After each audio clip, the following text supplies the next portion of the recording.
Yeah, he can technically just float around butt naked, close to the sun, get a good tan.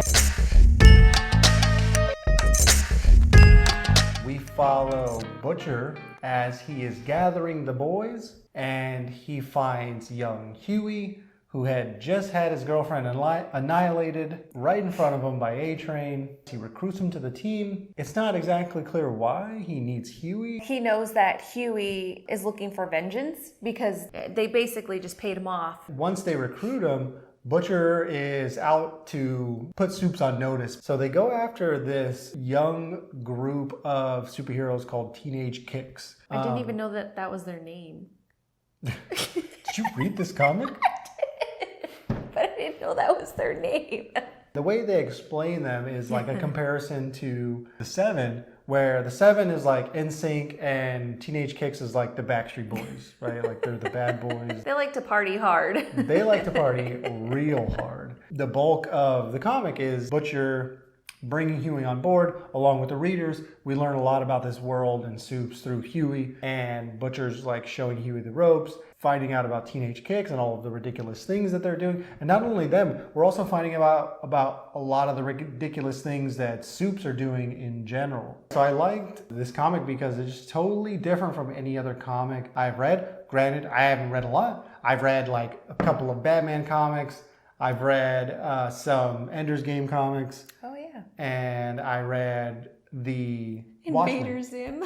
Yeah, and I think you read Invader Zim. And that's like really our only comparisons to comics. So we're definitely not comic book experts. My closest comparison is The Watchmen, but I feel like The Watchmen was more of like a dark and brooding view of superheroes with like really compelling backstory and characters, where The Boys is just like straight up fun. Like it's just ridiculous right out the gate, and it's just ridiculous.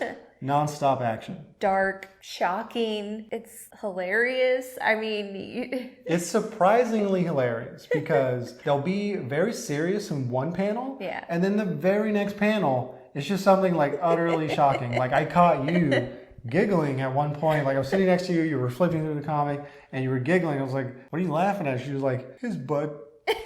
It's hairy. Homelander's just chiseled, hairy butt. And then and it's got like a tan line and stuff. And you can see Starlight in the back. It's just like horrified.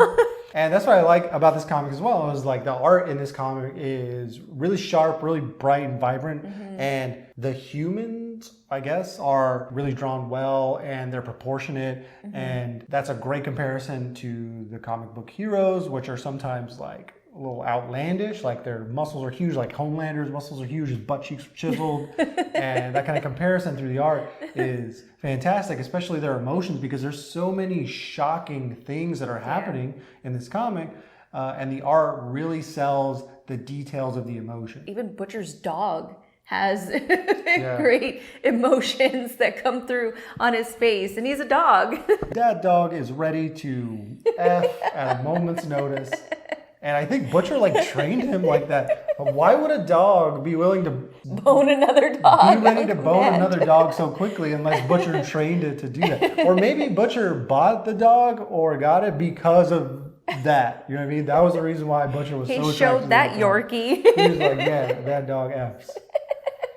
I think the boys have superpowers because in one scene, the boys like straight up take on Teenage Kicks, which is like a lower level superhero group. Yeah. And they get into a fight and they're holding their own, which is surprising. I didn't think that they had superpowers. Yeah. It's obvious that Teenage Kicks has superpowers. Yes. But not the boys. Yeah, and that was interesting because when they started fighting, you see they have strength. They're all holding their own. Yeah, and Huey is given the juice against his will by Butcher. There's a whole thing about that. And he's getting like used to his powers. And spoiler alert, Huey like punches through one of the Teenage Kicks. And then another weird scene happens where Butcher's like, whoa, you're not supposed to kill them.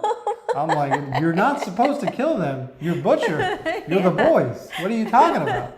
I thought that's what you were out to do. Yeah, that was they were putting him on notice by outing one of the Teenage Kicks guys as being like homosexual. Yeah. And I thought that they were out to eliminate the Supes, but apparently not. Just embarrass them? I guess just embarrass them is all they were doing. Like just Huey took it too far. That's where they draw the line. Just punching through someone. And that was crazy too, because there were so many crazy things that were leading up to that, like all these crazy scenes, and then Huey murders a man by punching through him. And I was completely fine with it. I was like, yeah, that makes sense. But Butcher had a problem with it. Well, I mean, you as the reader, you're going to be okay with it after, you saw the dog going at it with the Yorkie. And then teenage kicks. So there were so many shocking scenes. So let's talk about one more with teenage kicks, where we're reading panels where like teenage kicks, one, everybody's naked. And I'm like, why? So they're running around, they're saying like switch, and they're running to different rooms, and everybody's just naked. There's naked women everywhere. And it took me several panels to figure out what's happening. And it's teenage kicks. They're like changing women in some brothel. That's where the art really comes out, because you could see how like worn down all of these women are. They're writing, they look all like rode hard and put away. Disheveled and just, it was very sad just seeing their emotions and just how worn down they were. And then after the boys take on teenage kicks, the 7 are put on notice by Butcher. That was his plan, right? They're like, oh no, he's back. What are we going to do? And they're afraid. They're afraid. Starlight is a new member to the 7. And that's kind of where the comic ends. There is one really emotional scene with Huey and Butcher where we learn Butcher's backstory. It's really weird because it takes place in Central Park. It's like this beautiful scene where Huey and Butcher are like connecting emotionally. And Butcher gives his backstory on how his wife was raped by Homelander, essentially Superman. She was impregnated. And the baby, the fetus had beat its way out of his wife and was crawling around. Busted through. And Butcher woke up and saw this bloody fetus right next to him, and he had to beat the fetus. And he said he got bit by it and stuff.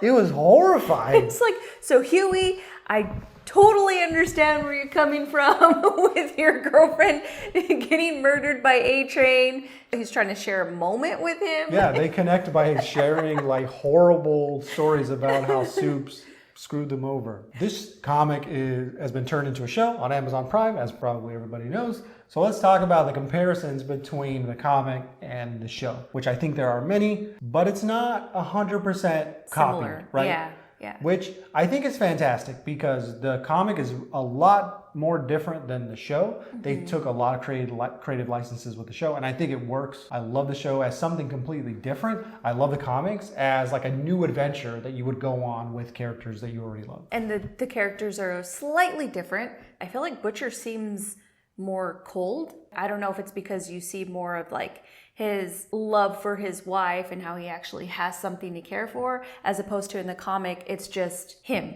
and his dog. And he just comes off as in volume tough. 1, we don't get much about Butcher other than his shocking backstory, which that's again one comparison to the show. It's a lot more different, right? In the comic, his wife dies and he has to kill the fetus because it's attacking him. And in the show, his wife's alive. She had the boy. Well, he doesn't know that, remember.